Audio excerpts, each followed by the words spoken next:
Assalamualaikum warahmatullahi wabarakatuh. Perkenalkan, nama saya Fatia Diana Salma dengan NIM 2503017473 dari Prodi Pendidikan Matematika kelas PM 2025F. Baik, pertama-tama saya akan menjelaskan mengenai teorema 4.6 yaitu garis bagi. Yang pertama, setiap sudut mempunyai garis bagi. Yang kedua, garis bagi tersebut tunggal. Lalu diketahui sudut ABC. Lalu buktikan ada sinar garis BD sebagai garis bagi sudut ABC dan sinar garis BD itu tunggal. Lalu untuk pembuktiannya, yang pertama, pilih titik A dan C sehingga ruas garis BA sama dengan ruas garis BC. Ini berdasarkan dari teorema 1.4. Ini titik A dan titik C. Yang kedua, pilih D titik tengah ruas garis AC. Ini D titik tengah sebagai dari ruas garis AC. Ini berdasarkan definisi 1.6. Lalu selanjutnya, ruas garis AD kongruen dengan ruas garis DC. AD kongruen dengan DC. Ini dari definisi 1.6. Lalu ruas garis BD kongruen dengan ruas garis BD. Ini berdasarkan dari sifat refleksif. Jadi BD ini kongruen dengan dirinya sendiri. Yang selanjutnya yaitu segitiga ABD kongruen dengan segitiga CBD. Ini dari teorema sisi. Ini ya, karena ini ruas garis BA ini sama dengan ruas garis BC dan ruas garis AD kongruen dengan ruas garis DC. Lalu BD kongruen dengan dirinya sendiri. Didapat sisi. Maka segitiga ABD ini kongruen dengan segitiga CBD. Lalu selanjutnya sudut ABD kongruen dengan sudut CBD. Ini dari definisi 3.12. Lalu sinar garis BD merupakan garis bagi sudut ABC. Ini berdasarkan dari definisi garis bagi. Lalu bukti kedua yaitu misalkan besar sudut ABC ini R. Jadi besar sudut ABC ini R, maka besar sudut ABD sama dengan besar sudut CBD yaitu setengah R. Jadi ABD ini setengah R. ABD dan CBD. Ini berdasarkan dari definisi garis bagi. Yang kedua, dari sinar garis BC hanya ada satu garis sinar garis BD. Ini. Sehingga besar sudut CBD sama dengan setengah R. Ini tadi setengah R besar sudutnya. Ini dari konstruksi sudut. Sehingga dapat disimpulkan bahwa sinar garis BD ini tunggal. Selanjutnya yaitu definisi 5.1 garis sumbu. Yang berbunyi, garis sumbu sebuah ruas garis adalah garis yang tegak lurus. Ruas garis itu di titik tengahnya.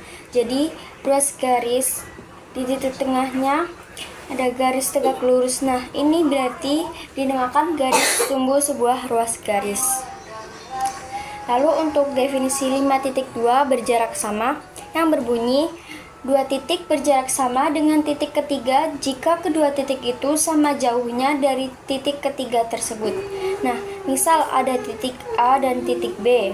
Lalu titik ketiga misalnya di sini, titik C.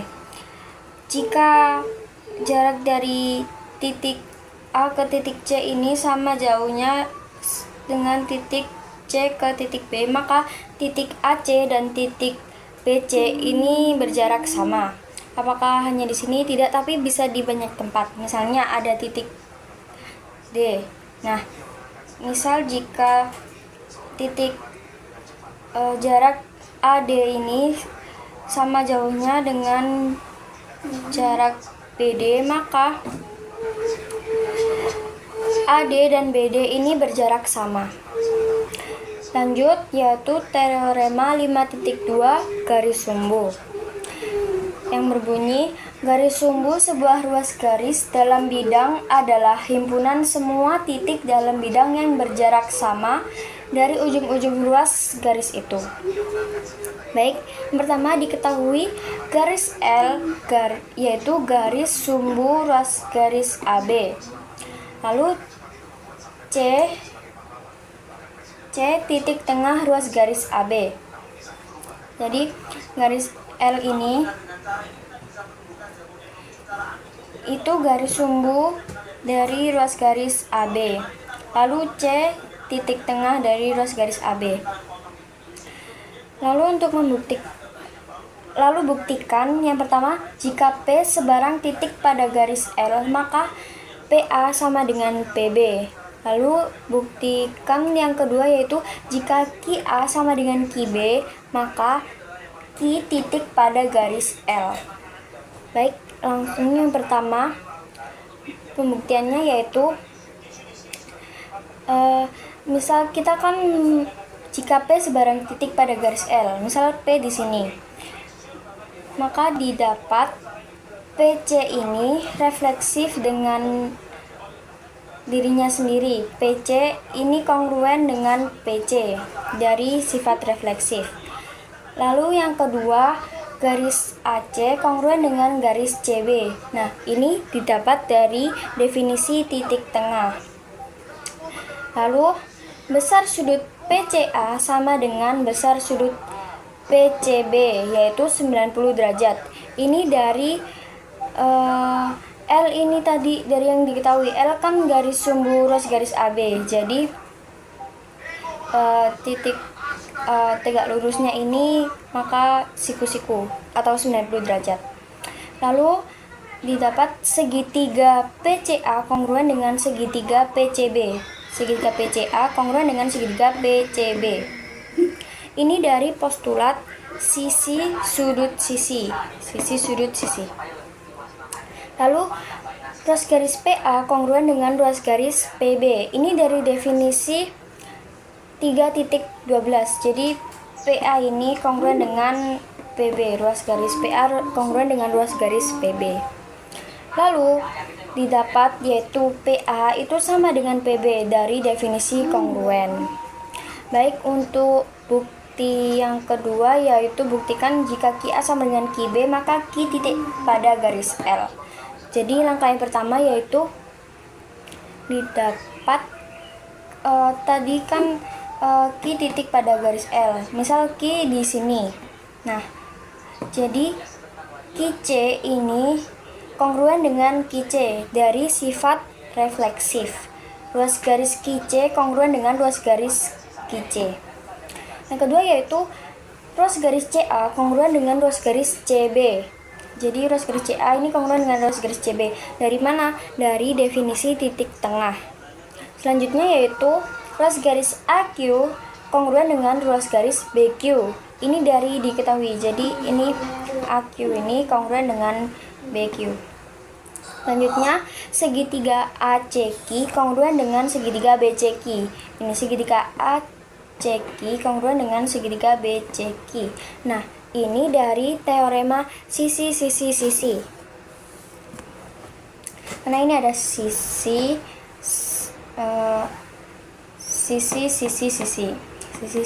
jadi segitiga ACQ itu kongruen dengan segitiga BCQ. Selanjutnya, maka besar sudut QCA itu sama dengan besar sudut QCB, yaitu 90 derajat. Dari mana? Ini dari teorema 3.4 yang berbunyi, jika kedua sudut saling kongruen dan saling bersuplemen, maka masing-masing sudut itu adalah siku-siku. Selanjutnya yaitu ruas garis QC itu tegak lurus dengan ruas garis AB dari definisi tegak lurus. Lalu garis QC itu sama dengan garis L. Dari mana? Dari teorema 5.1. Ini.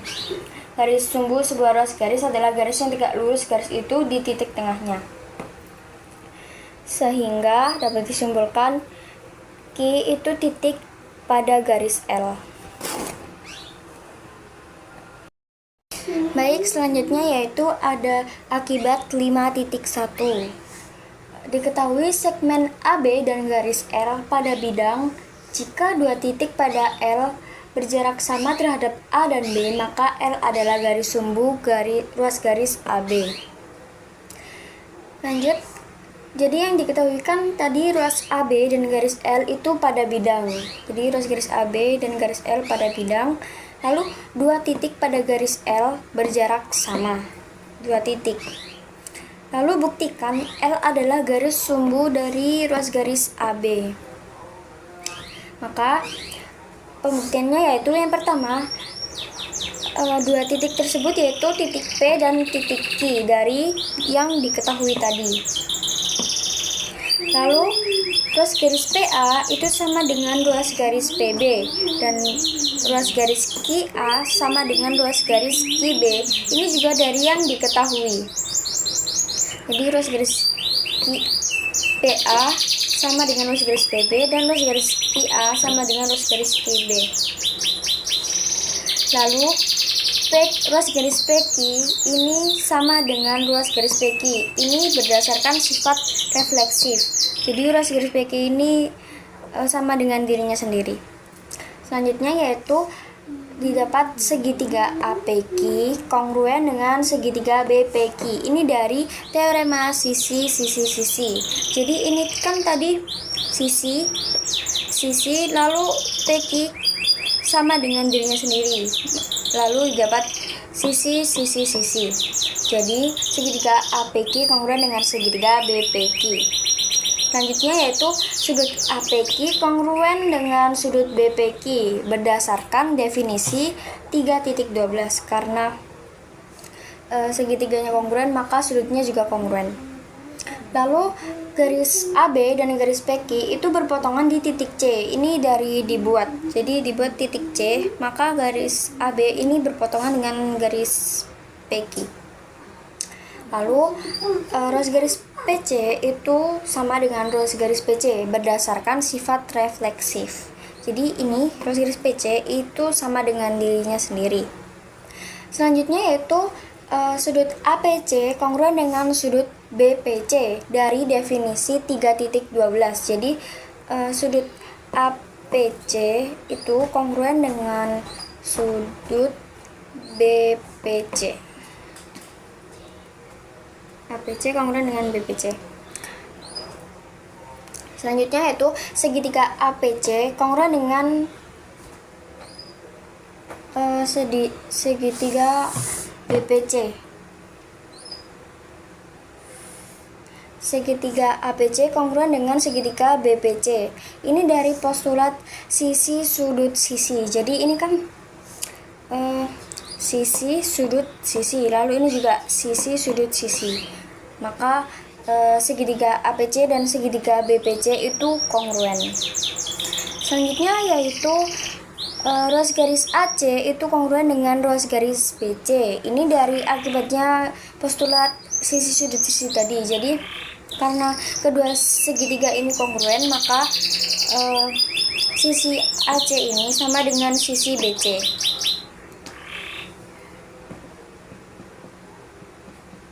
Nah, selanjutnya sudut PCA kongruen dengan sudut PCB.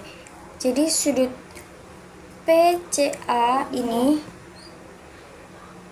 kongruen dengan sudut PCB. Ini dari definisi 3.12. Selanjutnya sudut PCA ditambah dengan sudut PCB itu jumlahnya yaitu 180 derajat. Dari mana? Dari postulat 14 yang berbunyi, jika dua sudut membentuk pasangan linear, maka kedua sudut tersebut saling bersuplemen atau jumlah sudutnya yaitu 180 derajat.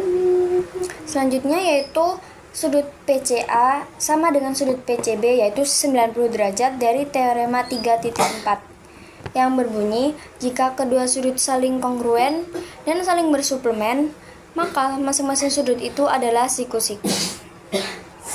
Lalu yang terakhir Yaitu garis L adalah garis sumbu dari ruas garis AB. Jadi garis L ini tadi merupakan garis sumbu dari ruas garis AB.